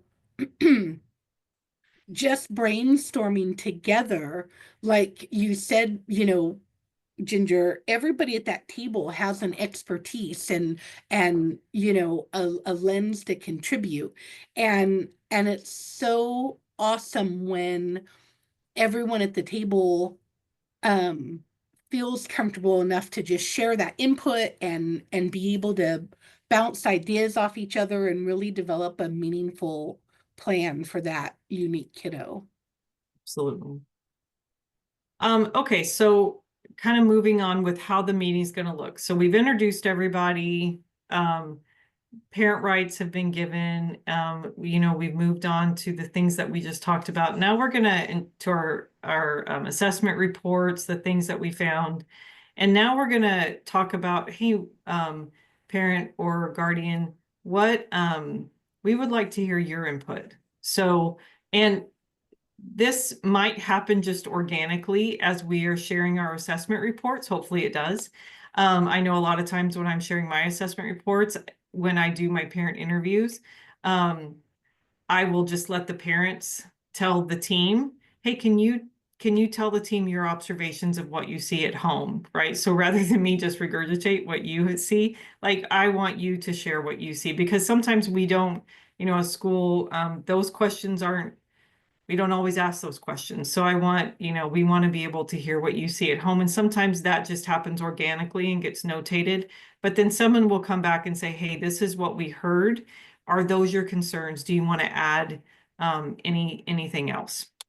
And so that's your time to um, really make sure that your concerns are noted in the IEP on the parent concerns. And it's our, kind of like Leanne talked about earlier, if you move from your assessment reports, and then we put all that in the IEP in a document we call present levels. So it breaks down a student or a person's functioning into different domains. So academic, their social, emotional, behavioral, how they take care of everyday needs, vocational, speech and language. And we're going to go through each one of those areas and say, hey, this is what we saw during our assessment. There's some need here. Or this is what we saw with assessment. They're doing great, right? They're doing just like their peers are doing. And then at the bottom of that page, we're going to say, here's where we think we need to give services, or here's where we think we need to, not services, but we need to write goals. And that really leads itself to goals, to creating what are we going to work on? And then we're going to talk about how we're going to do that. What services, what accommodations are we going to give, recommendations. And so it's our goals, right? It's our assessment that leads to our goals, and our goals that lead to our services. And then we are going to talk about, if applicable, how we're going to facilitate transition for this student. And then at the end of all of that, and it might be one meeting, it might be two meetings, it might be three meetings, you never know. Where at the end of all of that discussion, we say, okay, is this something, does this, like Leanne said, does this sound like your child? And do you see what we're proposing to meet their needs? So, and then we are going to have a discussion about, do you consent to us implementing these services? And some parents are like, yep, and they will sign that day. Some parents are like, can I take this home and look at it? Or I have an advocate, or I have a really good friend that I would like to run this by. All of that is perfectly okay. I want you to feel as comfortable as you can signing that document, and also asking questions like, can you tell me what a typical day is going to look like for them? So if they're leaving the classroom and going to special education, what is that going to look like? What does that transition back and forth look like? Or if they're spending most of their day in a special education classroom and then going to like lunch and recess and all those types of things, what does that look like? And we can answer all of those questions. So when you sign that, then we can start implementing the IEP, but we can't do any of the services until we get consent for that. I think too, what is so important to remember is that because it can feel very daunting, like I'm signing this legal document and this is it for the whole year, right? This is going to be what my child gets. And it's so important to remember that this is a living, breathing document, okay? If tomorrow, right, you or another member of the team are like, oh, we need to fix this, wow, Johnny can really do this. This is not nearly as hard as we thought, or vice versa. Wow, this goal was way too challenging for him. We need to, back this off a notch. Or any, it's, you can tweak. It is not, it is not set in stone, unchangeable, right? That and I think that's important for parents to remember, because it helps, I think, to ease that pressure too, that if this is where we're starting at, right, and this is, but if we get into this and they're not making progress, or they are making progress, and wait, this is so easy for them, right? Right. That those changes with as a team, you can come back together and work that out. Okay. So real quick, an example of this, just to kind of a practical example, an everyday example of what this might look like. A few years ago, I was doing an assessment, and the assessment reports were from a different district, out of state. And the results of that assessment indicated very, very low scores. And as we started working with the student, the scores did not match what we were seeing at all. And we were like, and so we initiated as a school, we said, hey, we don't think this is an accurate reflection of this kiddo. And so we tested again and we got much higher scores. And so, not sure what happened at the first time they tested him, be it his age and he just got older, or different setting, all of those types of things. And so based on that, so we are constantly looking at that information and saying, is what we saw then applicable now? And, do we need to do some more digging if we're seeing very different kids, because they're growing so fast. So that's kind of what this process looks like. Right. And you're right too, Ginger, because that's one of the things that is exciting, but can Mhm. also be hard, Yes. is especially when children are really young and, have an IEP. Mhm. Those first, 5 years, 6 years can really be a teasing out process, Mhm. as to, what um services that kiddo really needs, right? Absolutely. So, like, for instance, when we get a child who, maybe exits early start and gets an IEP at 3, and maybe they have a special day class, preschool. Um, but then by the time they get to kindergarten, maybe that's been enough support, and Mhm. they can exit special education, which is always the goal, Right. right? That's the hope. Right. And so, right. And so, but, or maybe they start out in a really intensive program, and then by, first grade, it's like, gosh, they don't really need that anymore. Or Mhm. vice versa. It's like, boy, Right. they really look like this. They were going to fit well in this setting. And then as time goes on, it's like, we've got to relook at this. Like, Yeah. this isn't enough support for them. Yeah. Um, and so, but that's hard on parents, right? That it's like, wait a second, I thought this is what we were doing. And so, but again, you're a team, and this is all meeting a kiddo where they're at, right? Absolutely. Which is Yes. changing. All right, I'm trying to get back over here to what's hard, not that anybody really cares, but the cursor is white and the background is white. Oh. Okay, so I'm just giving the little explanation as to why I keep struggling trying to find the button. All right, there we go. Next time I create a PowerPoint, I'm going to remember that. There you go. All right. All right, here you go. The IEP document itself. And I know we need to pick up the pace, people. Okay. We're going slow. Sorry. All right. So the what is the objective of an IEP? So the objective is to identify a large goal that we're going to be working on, right? Because we're gonna potentially work on a goal for an entire school year. And um, we're gonna we're gonna start chipping away at this, and you're gonna get progress reports on that goal. So we make sometimes you'll see in IEPs where they have benchmark goals, where they're gonna break that down. How do we know that we're making that goal? A goal is in that goal, you're gonna know exactly how they're gonna measure it, and we're gonna individualize it for your student. So if your student needs to work on being able to identify letters, lowercase letters, you know, then we're not just going to say they need to meet reading or kindergarten reading standards. We're going to break it down to say exactly what they are going to learn by the end of that year so that we can ensure that they're making that progress. Mhm. And then I think we kind of the like assessments, right? Again, Mhm. I'll just kind of keep reiterating this when you our assessments, because sometimes it's like, how did we end up here, right? Like, how did you end up here? So we do an assessment. An assessment tells us, hey, these are some needs that are popping up here. The needs then drive your goals and your accommodations that you need. It's those goals that say, how are we going to achieve that? So then we create a service. We offer a service to meet those goals.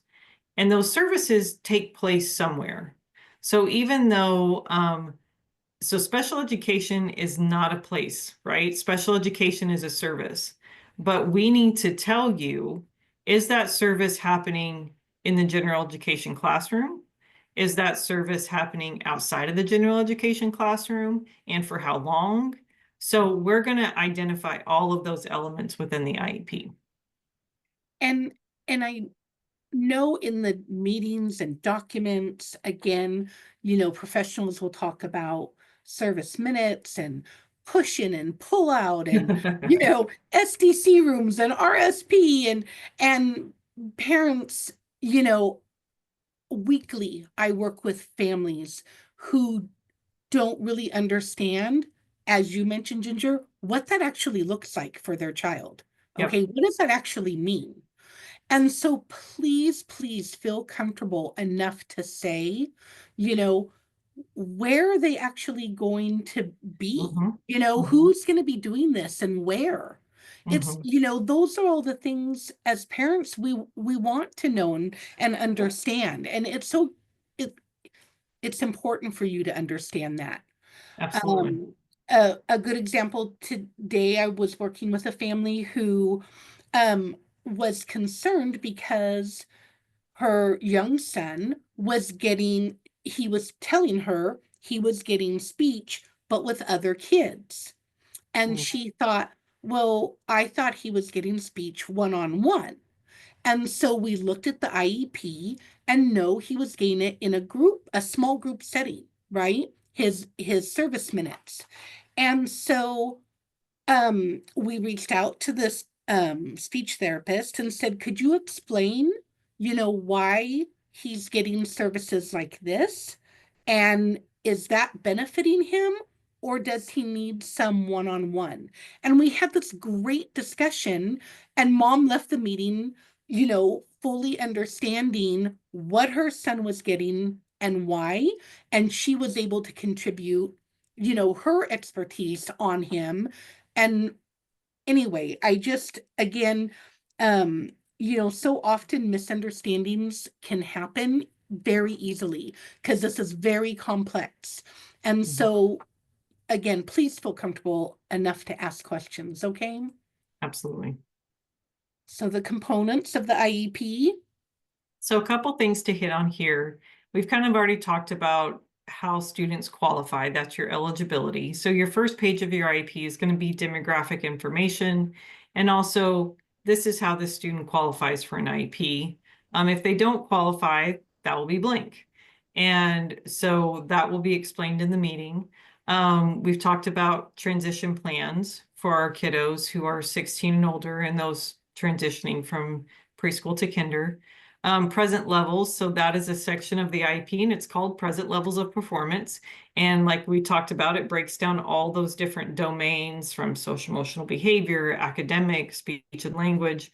And you're going to have, even if it wasn't tested, like, so if speech and language is not an area that you were concerned about, it's math, right?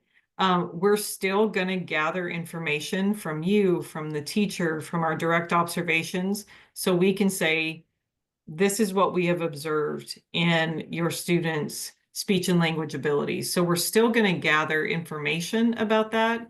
It might not just be a direct assessment if that wasn't agreed upon. Special factors. So this goes into what are we going to do for students who have some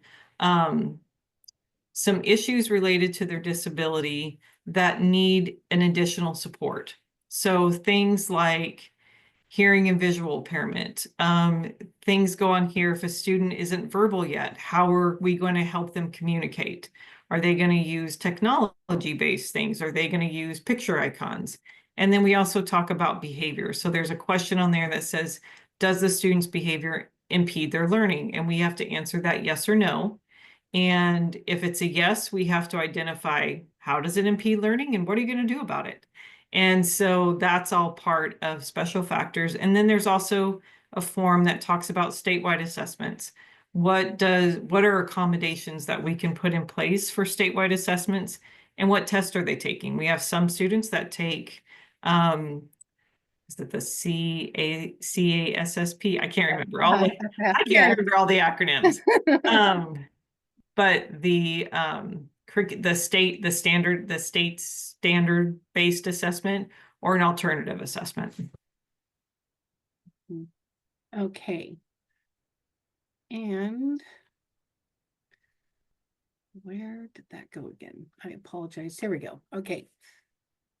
So And then like we talked about, additional components, so important are the goals that we've highlighted in the earlier conversation. The services that we are going to put in place to meet those goals and objectives. And then where does that take place? We're going to let you know that, hey, they're going to be in the general education setting this amount of time for these activities, and they're going to be out of that for this time. So like Leanne was talking about, push in and pull out support and all those things. Push in support is when the special education services go into the educational environment. So your student's never leaving that environment. Pull out is when we are having to pull that student out of general education and they're going into a special education environment because we need some potentially for a whole host of reasons. It could be they have difficulty paying attention, and trying to stay in that whole classroom environment is very distracting, right? So we need to get them in a quieter place to do that work. Or it could be that we are teaching things, or their goals are maybe well below the standard that's being taught in the classroom, and we need to do some remediation skills leading up to that. So and sometimes too, it's what does the kid need, right? Sometimes we'll hear things from our students that are like, I'm not comfortable getting these services in my general education. I prefer to leave. And so we also want to take that into account as well. The impact that this is having on the student. And as the student gets older, we want to work with the student on what works best for them as well. And also let them be an advocate for themselves. Mhm. An emergency plan, again, thanks to COVID, we need to spell out if schools shut down for more than 10 school days, your students are still gonna get their services. It's gonna look a little different. And we explain that in our services page. And then we get to the last page of parent consent. And after we've gone over all of these things, is this a plan that you can agree with?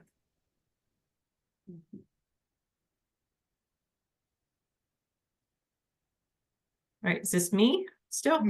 Yes. Okay, sorry, I can't see the numbers on here, so That's okay. you just have to tell me. So least restrictive environment. So what that means is we want students to be as independent as possible. And we want to put them in environments and in situations that will provide the most independence that we can give them. So a general education classroom is our least restrictive environment. So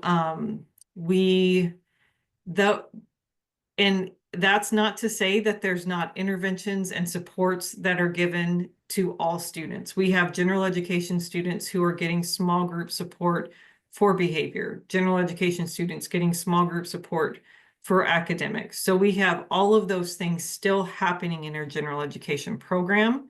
And then as we kind of go down that continuum, maybe that's not enough. So we have some pullouts, right? I'm going to go to a special education classroom and get support in reading, in math, and maybe I'm only going for a small portion of my day to maybe a lot of my day is spent in that classroom because I need those, and which is fine. That's great. And then beyond that, we have specialized schools. There are non-public schools that students sometimes just being in a special education classroom or on a mainstream campus, that might be too much for them. They need even more support. So we have schools that are smaller and lots more support available, home instruction, and then we also have residential placements, hospital type facilities to really kind of envelop the kid from sunup to sundown so that we can really help them become healthy.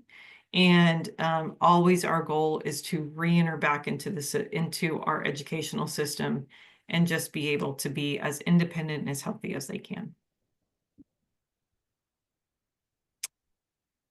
Okay, the signature page. So again, at the top, you see all the lines at the top there. That's your participation. So that's just saying, yep, I was here. So when we ask you to sign that, it's not consent, it's just saying you were there. You can see the consent boxes below the middle line there. There's different ways you can consent to an IEP. One saying, I agree to everything, let's run with it. One is saying, yep, I agree to all of the parts except for this. And that's perfectly okay. And you can say, I don't agree with this IEP and I'm not consenting to it. And so based on your perception, your feelings, your decision, then you make your decision on the consent boxes, and then you sign and date that. And go ahead, Leanne, were you going to say something? No, it's Oh, okay. sorry. Mhm. And again, you know, if a parent says, hey, I agree with all the parts except, we're going to come back and we're going to talk about that. And we don't just ignore it and say, okay, well, sorry about that, and then keep moving on. We need to discuss how we're going to resolve that because that's important. And then, and I will tell you, there have been times when I've gotten it wrong. And I've heard from parents, you know, maybe I've come to a meeting and I learned something at the meeting about the student that I didn't know, and you know, we had to go back to the drawing table, and that's perfectly fine. Well, not perfectly fine. We'd rather, you know, we want to have all the information so we can get going with the right plan. But if that happens, we want to know about it so we can get the right plan in place. Um, we're going to ask, did you feel involved in the IP? And you can say yes or no. Like, don't feel that you have to say yes. If you feel like people didn't reach out to you, you know, that would be a good time to say, I would have really liked to have had more conversation, and more input in this. And so you can say yes or no to that. And then the last part is kind of weird, where we ask you, so the state will allow us to bill for Medi-Cal purposes, and we get some reimbursement. So it doesn't affect anybody's insurance or anything. But if you're saying, yeah, you can attempt to bill for this, they will, because if a parent went and got this assessment done privately, it would be thousands of dollars. And so the state says, hey, we want to recognize that and we can get some reimbursement for that. Right. And again, too, if you do disagree with any step of this process, right? There are procedures that, you know, the first thing, or when I'm going to go twofold, during the IEP process, or once your child has an IEP and in the classroom, maybe you have concerns, right? It's okay to have disagreements, right? I mean, Absolutely. right? It's just, you know, how do we get them resolved? How do we effectively advocate? Um, and not just assume the worst, Yeah. right? Of everyone at the table, right? How do we really meaningfully get our concerns resolved? And so that's where, you know, expressing your honest, you know, feelings about it, and being willing to hear as well, you know, what others are saying, and knowing what the process is in your district to resolve concerns is really important, because often and I 100% understand this, and not just with a school district, but maybe a hospital or any sort of system, right? Um, we can feel our mind automatically goes to 911, right? Like, oh heck no, right? And I'm gonna email the president of the corporation, right? Yeah, And I make sure that everybody knows my disgruntledness.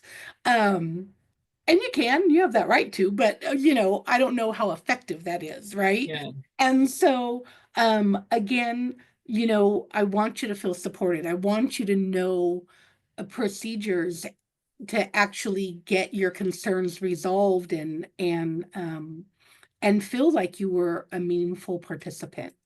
yeah. So that turns it over to me, prepare and partner.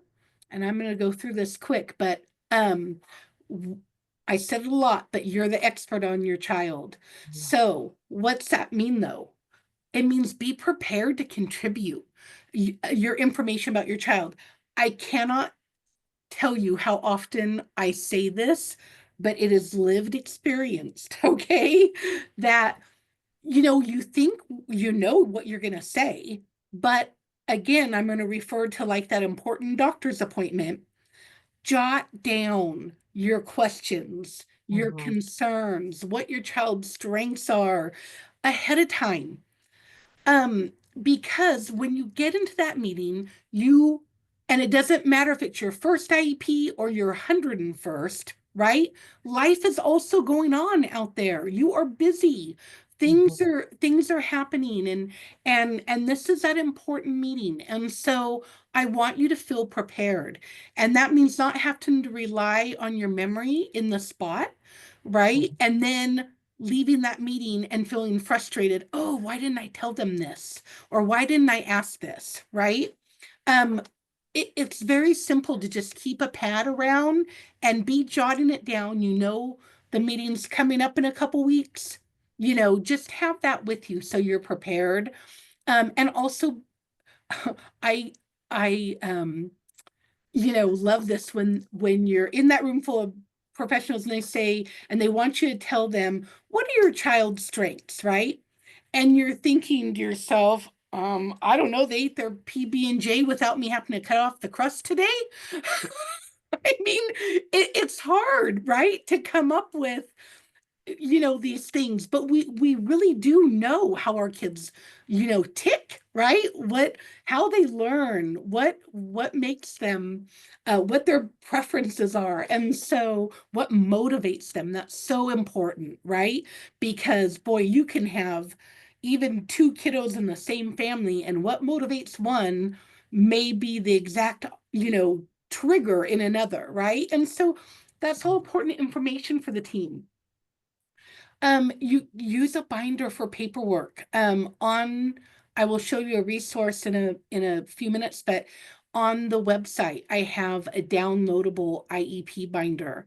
Um, and again, it's because that lived experience of just wanting you to feel prepared, even if you don't have the acronyms memorized or special education law, memorized. If you're prepared and able to meaningfully, you know, share with the team your expertise on your child, it goes a long ways towards you feeling like a meaningful participant. Um, Again, you have the right to ask for a draft of the IEP and any assessment reports a few days ahead of time. That is not I often hear misinformation that that is the law, that schools are required to do that. It is not the law, but most teams certainly will try, especially if you tell them ahead of time. Like, hey, Mhm. I really have this expectation that I need this to be able to participate in the meeting. Front load them with that, okay? Um, so that you can view it too and be able to, you know, mark it up and circle and highlight and have your questions ready. Um Again, meetings should be scheduled for a day and time that's mutually agreeable. So as Ginger referenced before, it's not just teams telling you, it's, your input into that is important. I know now that there are virtual options. Some families absolutely love the virtual option. Others don't. Front load the team and let them know that. Like, hey, Mhm. I really prefer a virtual meeting. Is that an option?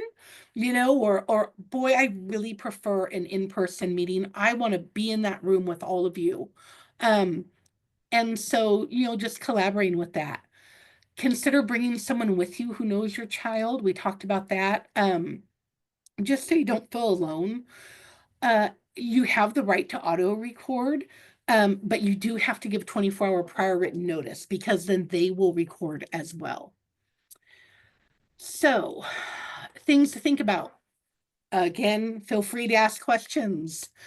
Um, you, it is okay to carefully, as Ginger said, read through every page. It's a legal document.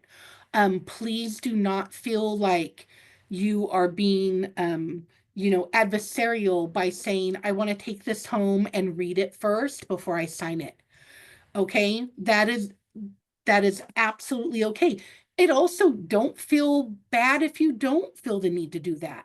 I believe me, I fully understand parents are busy, and if that sounds all legitimate went on in that meeting and you agree to it, that's okay too. Sometimes there can be this pressure, like one way or the other, like, you have all these steps to do. You're the parent. You do you, okay? Um, Again, do the assessments capture a picture, review the notes page. I coach parents on this a lot. That note, the meeting notes page, really should reflect what was discussed. Okay. Um, be sure and review that.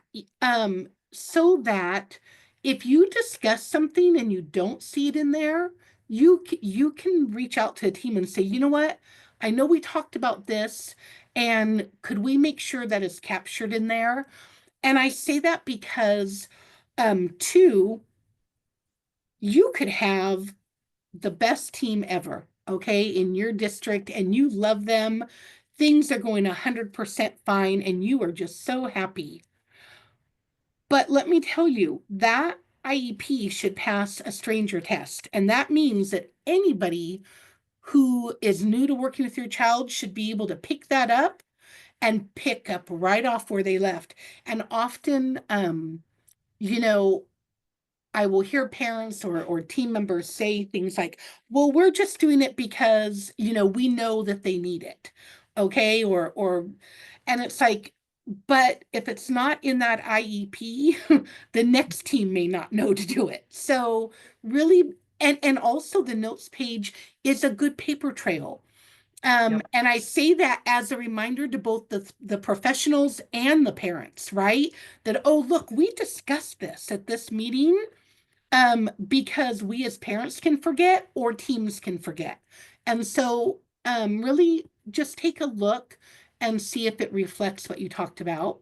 Hey, Leanne, can I add one thing? Sure, yes. A really good way to do that, I do it as well. Like, when I go and do an assessment, if I'm looking back at records and I'm like, how did they make that decision? Hmm. And I will go back to the notes page and I will look at the discussion that happened that Yep. led to that decision being made.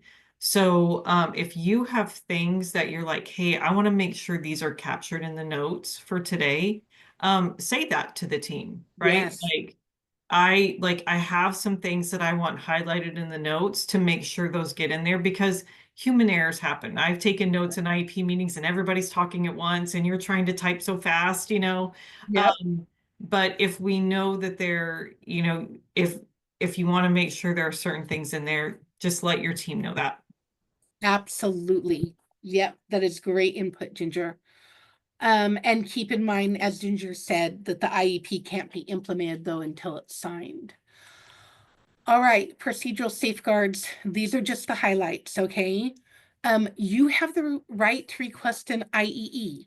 That means that if for some reason you didn't agree with, part of that assessment that was done, say, the speech therapist, you don't agree with the results of her assessment, you have the right to request an independent person do that. And that's a process. So, again, consult with your team on how you would do that. You have a right to, as Ginger said, prior written notice, the PWN, parental consent, access to, your child's education records up until age 18. That's a whole nother topic. I'm not going down that rabbit hole, but watch the adult transition webinar. It's on the YouTube channel. Okay. It's good information. And how information on disputes are resolved. So give yourself a hand. This was not easy. It's not easy. I see parents who are exhausted. I see professionals who are exhausted. I see, hurt feelings. I see, egos that get bruised. It's hard. It can be hard.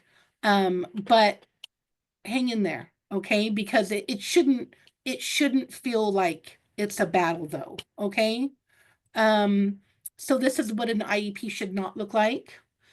I feel like I've been all of these at one point, and so it was really easy to create this slide because I just thought I've been all of these. But or this, it shouldn't be us versus them, okay? It shouldn't. Everyone at that table has an expertise. And again, we want a partner. I often think about if when there's a lot of, disgruntledness in the home, right? And how if, kiddos can feel that tension and just that pull, right? Um, and it and how much more meaningful it is when people can get along and be respectful. Again, it does not mean that you're always going to agree. Okay, being collaborative, being respectful, being kind, it does not mean you are not advocating for your child. Okay, it just means you're advocating effectively and doing what needs to get done. And you can still be kind and do that, right? And that again, that's not, I'm not saying that just as parents, I'm saying that as professionals as well, because, believe me, I have walked into IEP meetings and thought to myself, oh no, no, no, no, we need to fix that face, right? And so, yeah, this is if, just being kind Yeah. and working out those disagreements. So what if I don't agree? Um, so again, there are many components to the process and many steps at which there could be a disagreement. So communicating clearly is and what your concerns are and what you disagree with, that is an area that I see often where miscommunications happen. Parents are maybe upset. I don't agree with this. Okay. And then I talk to them, well, what is it that you don't disagree, what don't you agree with? And after, a 45-minute conversation, I find out, oh, this was the only hiccup was right here. That's easy. Let's reach out and get that solved. Okay. But it can feel so big, right? And Yeah. so communicate, what it is you disagree with. I often tell parents, can you bullet point it? Can you bullet point what your concerns are?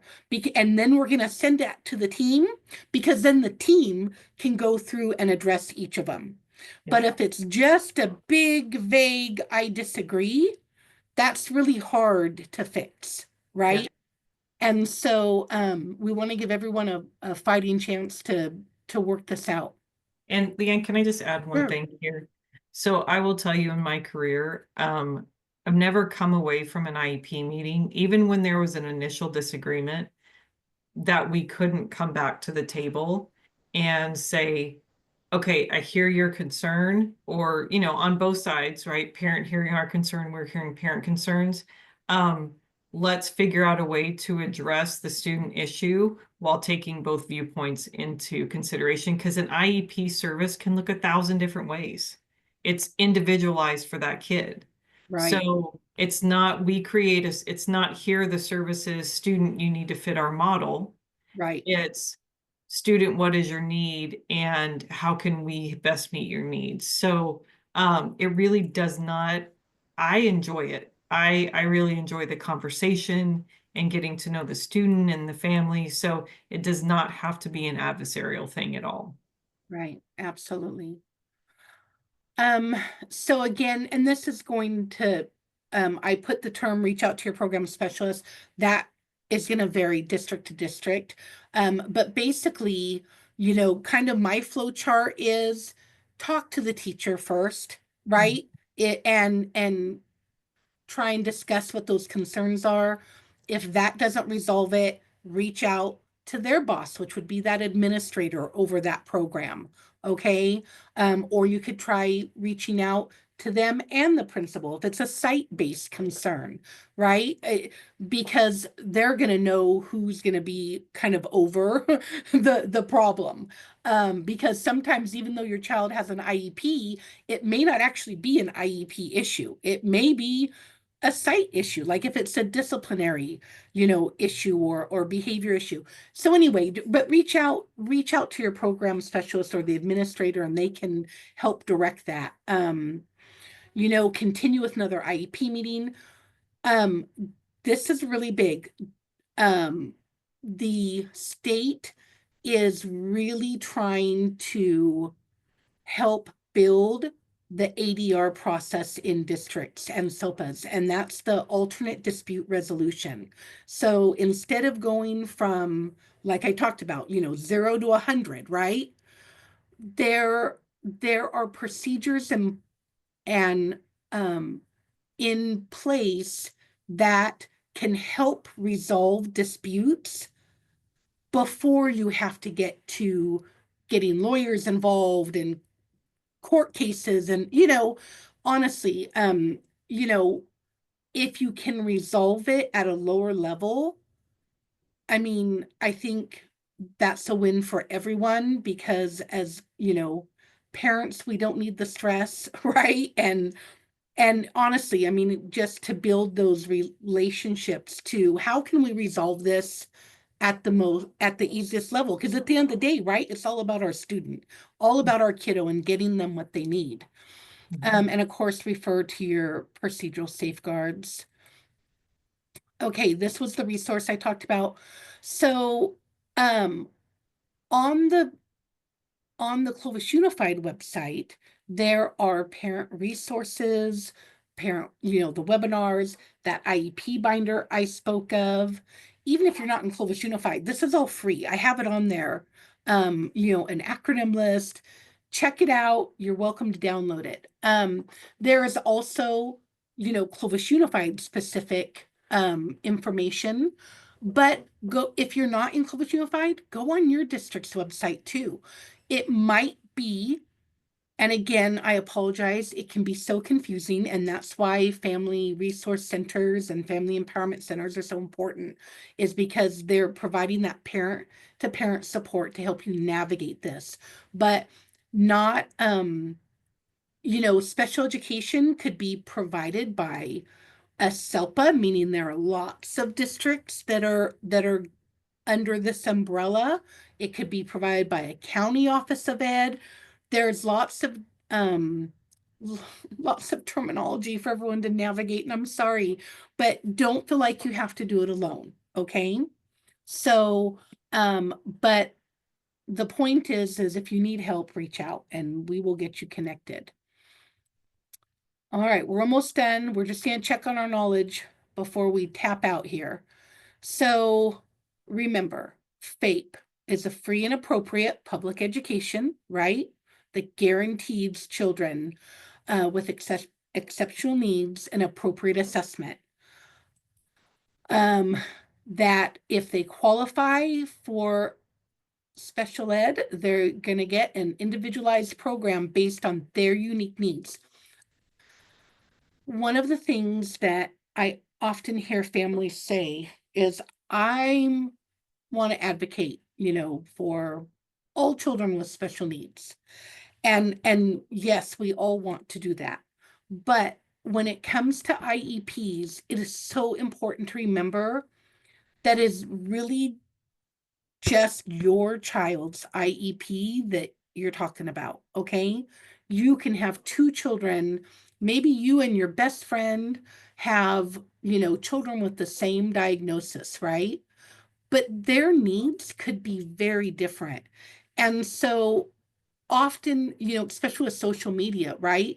There can be information out there and you hear, oh, well, this person is getting this, this, and this for their child with this diagnosis. Why isn't my child getting that? Um, and that's okay. It's okay to have that conversation with your team, like, hey, I heard this might be an option, and trying to work that out. But what I'm saying is that this is all individualized, and each kiddo, even if they have the same diagnosis, are all unique, right? And so that diagnosis doesn't define them, and what their strengths and what their challenges are.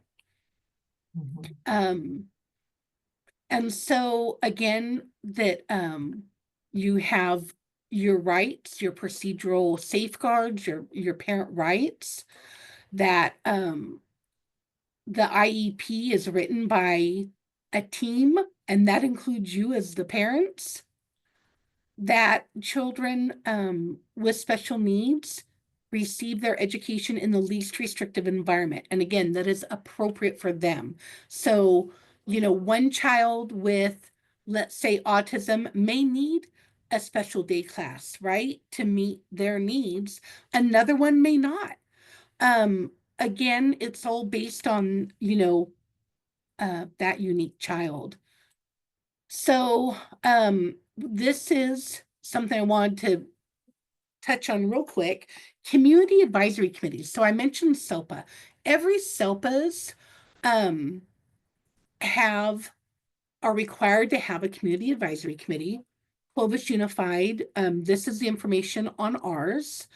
So, but it's a great way to find out what is going on in your SELPA's special education.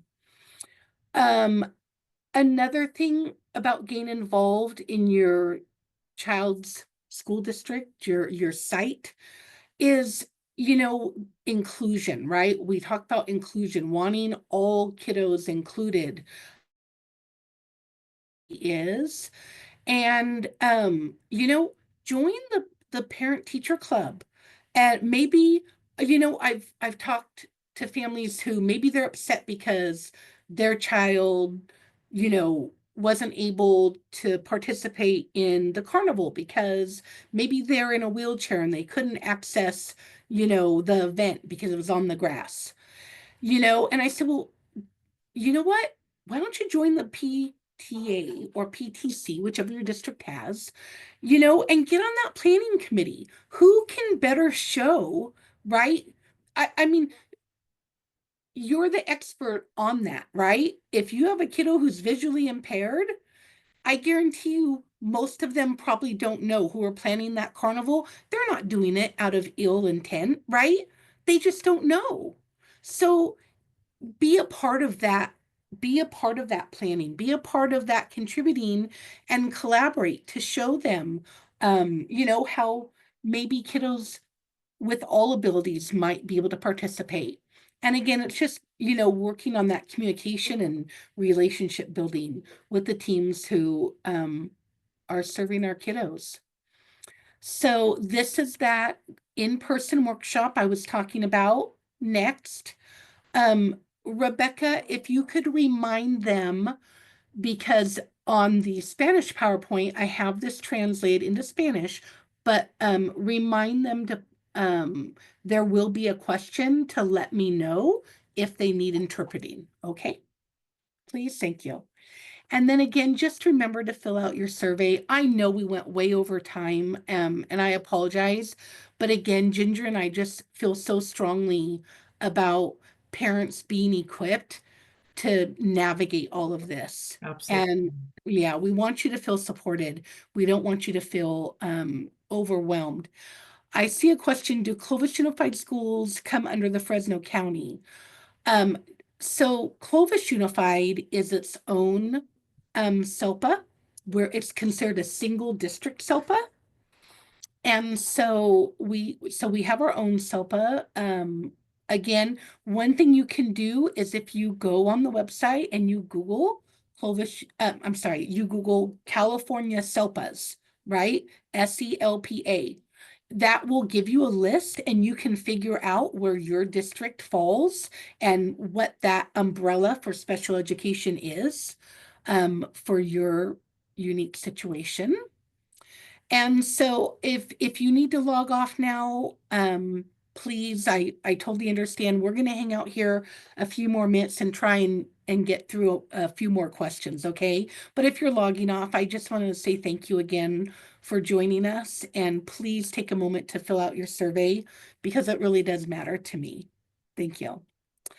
All right, so let's see. I see one about alternative assessments that Uh-huh. can be used to evaluate eligibility. So this can look a lot of different ways. So if a student can't participate, let's say in a standardized IQ test, for example, for whatever reason, we can use developmental tests. So we're going to look at how they are developing in different domains so that we can then compare that to same age peers. So instead of doing an IQ test where we get an IQ score, we're going to look at all the different domains of development and then compare that to same age peers. And so that would be like direct observation. It could be a questionnaire that we fill out with the parents and the teacher. Looking at work samples, looking at what are they actually doing in the classroom versus just what they did on a standardized measure. That would be part of that. So there's lots of different ways that could look like for a student. There's a lot of the things that are already on our assessment plan. There's a lot of different types of assessments that fall under those categories. So I hope I answered your question. I'm not sure if I did or not, but it's just developmental test, work samples, direct observations, all of those things that go into giving us a better picture of your child. So I hope that answered the question. Mhm. Um, Here's one. My child's going to be in a different program next year called FLS. And for those of you still with us, that means functional life skills. Right now, he's in an autism program. What is an FLS program and how will it benefit him? So sorry, I'm looking for that question here. It's a different program from next year. It's an autism Mhm. program. What is FLS? Okay, so FLS stands for a functional life skills program. So um, what, and I can just tell you what I have seen.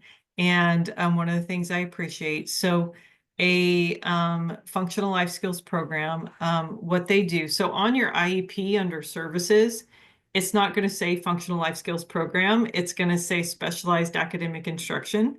So that's also a little like confusing.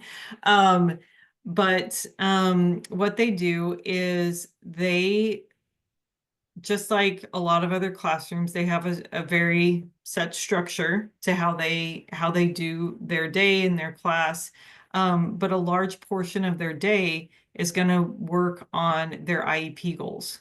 So we are a lot of classrooms will do whole group instruction. because we want students to be able to attend to whole group instruction and to be to build those cooperative and learning skills as part of a group. And then they might transition then into centers, or maybe it's one-to-one work on their actual goals that they're working on. So that could be with a speech therapist, that could be with the school psychologist, the teachers, the aides in the classroom. And then they are doing recess with everybody. Typically, they're doing lunch with everybody, typically. I think I think it kind of gives a broader, it's more independence from what I have seen. It really helps increase kids' ability to advocate for themselves, their ability to work independently, their ability to be around different types of peers. So that's one of the things that I love about an FLS classroom. Great. So that kind of goes back to what we were talking about a child growing and changing. So it sounds like he was maybe in a more structured autism, focused program, right? And maybe the team is proposing now, like, hey, he's, changing and growing, and let's focus more on that the functional, as the name says, functional life skills, Right, right? right. Okay. Here's a question too. I really like this question. How can we see whether the IEP was implemented correctly in the classroom with my child? So how does a parent know, okay, I've got this great document, right? But how do I know it's actually being implemented with fidelity? That's a great question. Right? So one of the ways you're going to know if it's being implemented is the benchmarks. So every 9 weeks, you will get, or whatever specified in your IEP, you're going to be getting updates on their goals. And so um, if things are being implemented, hopefully, the way that they should be, you're going to see progress towards those goals. Um, you're going to see them meeting their benchmarks. So maybe if their goal is that they're going to be reading one grade level above what they are right now, you might see benchmarks being, we want them to be, maybe they're at a 2.3 right now. In 9 weeks from now, we want them to be at a 2.5 grade level, or I don't know, I'm just making things up. Um, so, um, so if you are seeing that growth in their benchmarks, I would say the IEP is being implemented as it should. Typically, when we don't see growth, we need to sit back and we need to figure out, why aren't we seeing growth? Is that because the student needs more time? We need to spend more time with the student, working maybe one-on-one or small group with him on that. Or do we need different supports? Do we need different accommodations? So those conversations will happen. That might be when you might have an addendum IEP, to sit down and talk about, why aren't we seeing the growth like we thought we would? So another way to tell if things are being implemented is data collection. So I have some parents that I have worked with who, at the end of the week, we would give them data about, here's how many times we did this, and this is what we saw. Typically we do that with behavior. Hey, this is how many times we saw that target behavior we're trying to reduce. These are the interventions we used, and this is what we saw as the outcome from that. So it could happen just by looking at benchmarks, or it could be like a weekly summary of the things that you saw, the things that were tried, and then the outcome of those. Great. Okay, I think we tackled them all. All right. I know there were a couple questions about 504 plans, and I shared that is I have a resource for that in the drive. Because again, that can be so so confusing that in itself, right? Just understanding what the difference Mhm. is. So um I I felt like it was important to have that visual of to compare. All Yep. right. Well, I think that's it for tonight. Again, you all have my email address by oh, okay, so the parent asks, suppose we don't see progress, then what would be the next steps? So I think the next steps would be sitting down and talking with your team about why aren't we seeing progress? Are we not seeing progress because maybe we have the wrong goal? Are we not seeing progress because maybe the student needs more service than what we are giving them now? It's just sitting down with your team and always just coming together and being problem solvers and then putting together a plan to um, tackle those next steps. And that could be a change in the plan. Maybe it's, hey, he or she was, with it being the sixth season right now, and a lot of kids are out, even when they're coming to school, they still feel terrible sometimes. And we know they, they just aren't as engaged. Maybe when you don't feel good, you're not as engaged. So we say, okay, let's hold, let's keep doing what we're doing, and then let's come back in 3 weeks and let's see where they're at. So you don't have to wait 9 weeks. Maybe you're like, hey, let's come back in 4 weeks because I don't want this thing to go too long. So if you're not seeing progress and you're like, I don't think we're on the right path, you can call an addendum IEP and discuss that with your team. Mhm. And then at what point is retention the best plan? Oh, that's a loaded question. That is a Um, loaded question. Right. my my There are person, advocates on both sides of that aisle. Let me tell you that, right? right? Yeah, some who are like, you would never want to retain a child. Why would you want to do that? And then others Absolutely. who are like, my kiddo needs an extra year. Yes. So yeah, go ahead, Ginger. Sorry. So I don't know how you feel about this, Leanne. My thought on that is where I have seen retention be effective is when a child has missed a significant amount of school and they just weren't there to get that information. Mhm. So with the retention, they actually get first time best instruction in the classroom, right? They're actually getting that information. Um, the times where I have not seen it be successful, or potentially like if you've got a really, really young kid who now that it seems like TK keeps moving down, the age for TK keeps moving down every year. Yeah. So maybe someone started really young and they were just really not ready to do that. So maybe for that reason, a retention at, T or kinder or something like that. Mhm. Where I have not seen it be very successful is where a student has really great attendance and they've been participating and interventions have been done and those types of things. Um, and kinder reading at a third grade. So I'm just kind of looking, the students in Uh-huh. kinder and reading at a third grade level. That's amazing. No.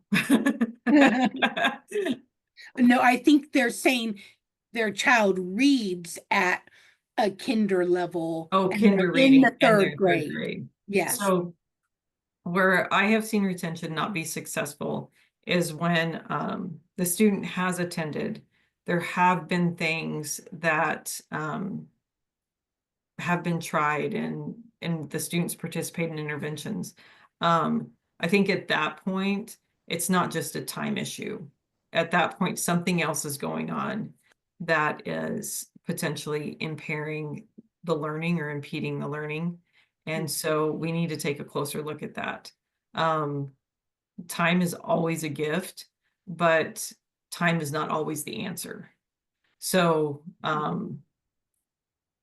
so And I've been a part of, these discussions, at times too. And what I can say from my lens is really as a parent taking into that whole social impact on your kiddo too.